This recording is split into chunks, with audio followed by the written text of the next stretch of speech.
Hello everyone and welcome to this week's edition of Reino de las Mascaras, the Kingdom of the Masks. I am your host, as always, Reino Mascaras, and today's format's going to pretty much mirror last week's format. If you follow Lucha, you know where I'm going with this. If you don't, I will fill you in. Anyway, so today was kind of struggling with which mask I wanted to talk about, and as I kind of do have to do now, I had to go through my list of videos, previous episodes, to see which ones I've covered, which ones I haven't covered. I did get a couple of new masks this week. Probably going to show them off a couple of weeks or so. So, struggled with what I wanted to talk about today, and went through, found one that I haven't talked about yet, that I would actually pretty much one of my first official replicas, not the first. I've already talked about that one with the Flamita mask right over here. Actually, that was the second one. The first one was the signed Penta I talked about a few weeks ago. The Flamita mask was the first one that I got from Republic of Lucha, and the one I hold in my hand right here is the second one, Bandido. So, yeah, kind of funny to think about. Penta, Phoenix are the two that I've got the most masks of. Teton a very close second, or very close third, I should say. And it's kind of funny because when Republic of Lucha opened, I did not get a Penta or Phoenix mask until my third or fourth purchase, I believe it was. Like I said, the first one was Flamita, and then second one was Bandido here. And this one follows... This one, it's kind of interesting because I got this one the week the wife and I moved out of our apartment and into our house. So I kept this one not on display for almost an entire week because I didn't want to take it out, put it on a head. I'd already packed all the heads. So this one sat in storage for about a week while we got over here. We got everything moved up, set up, and whatnot. So while it was my first official Bandido mask, it was my third overall. I've got a golden semi-pro one, and I've got a red pro grade replica. So this one really stuck out because I realized just how tight the mouth covering was. Not tight as in breathing restriction, but I'll kind of show you what I'm talking about here. But this is the semi-pro mask that I bought, and this is, turn it around, and this is the pro grade one that you can see. The mouthpiece on the semi-pro is a good 3-4 inches longer. And so when I first put this one on, I was like, wow, this is really small, this is really tight.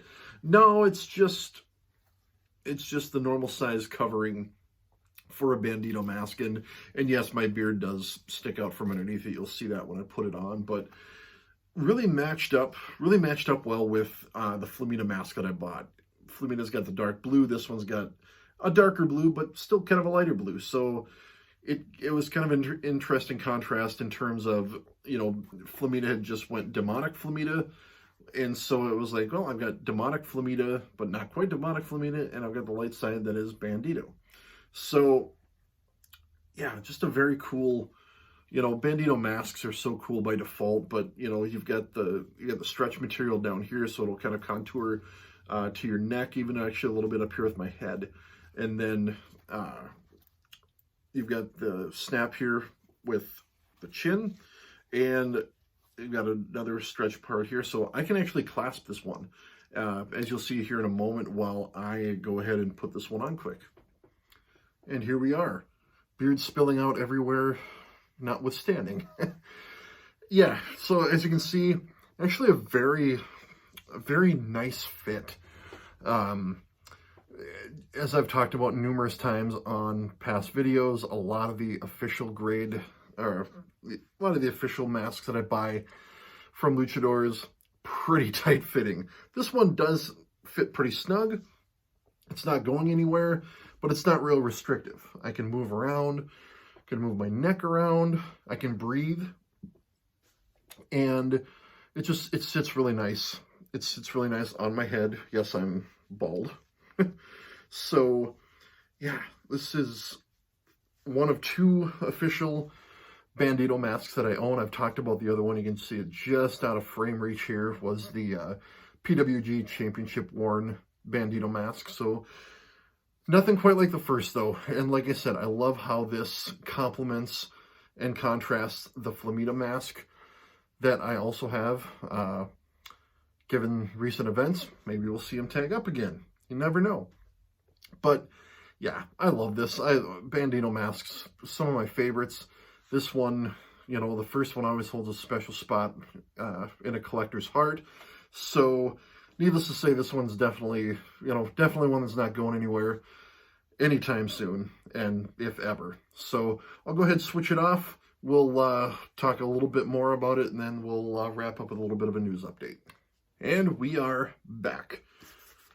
So there you have it for this week's mask. Again, this awesome Bandido official mask, picked up from Republic of Lucha. Hopefully they open up soon. I'm kind of going through withdrawals. I haven't been able to check out some of their awesome merch, some of their masks. I'll be honest, one thing I really have missed is I was hoping to see another Lucha Brothers calendar. My wall by my work desk is looking mighty bare, so need a calendar. Hoping everything works out for everybody. If I know they said they had a new update coming here in the next couple of weeks, so hoping for the best on that front. So gonna round out the show here, kind of updating what we talked about last week. Unfortunately, the update is not good. Ray Destroyer, again, I hope I'm pronouncing that right. I did find here that I've probably been typing it wrong. But unfortunately, Ray Destroyer passed away late yesterday afternoon, filming this on Thursday night, of course, as always. 22 years old. Unfortunately, it looks like a very eerily similar situation to the Principe Audio situation, where Principe Audio passed away in the midst of a match, essentially, a few years back. Very, very similar situation here. Talking to a few people with knowledge of the situation, it doesn't look like it was the result of a particular move or a spot gone wrong. There was one that was brought into question, however, upon reviewing the footage, I have not seen the footage. I don't anticipate seeing the footage. I've stumbled on clips on YouTube of them tending to Ray Destroyer after everything had happened. I really didn't want to see that either. Just kind of stumbled upon it. But it doesn't sound like it was the result of a move gone wrong or something like that. It just sounds like adrenaline,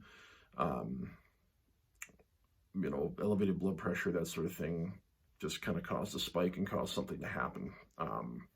Not the most medically inclined person, so I don't want to say much beyond that. I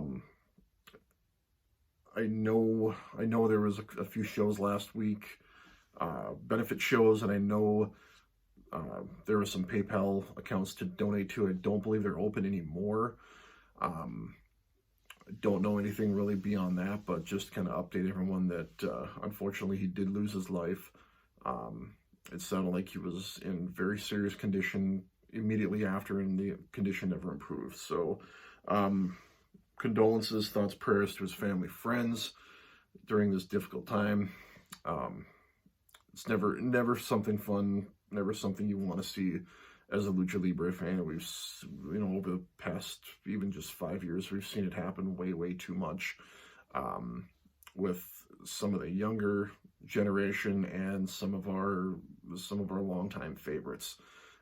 It's been a rough few years. So again, condolences to Ray Destroyer's friends, family, fans, anyone affected by that. I'm not going to close out the show in a regular fashion this week. I'm just going to kind of leave it off here. So thank you everyone for joining me this week.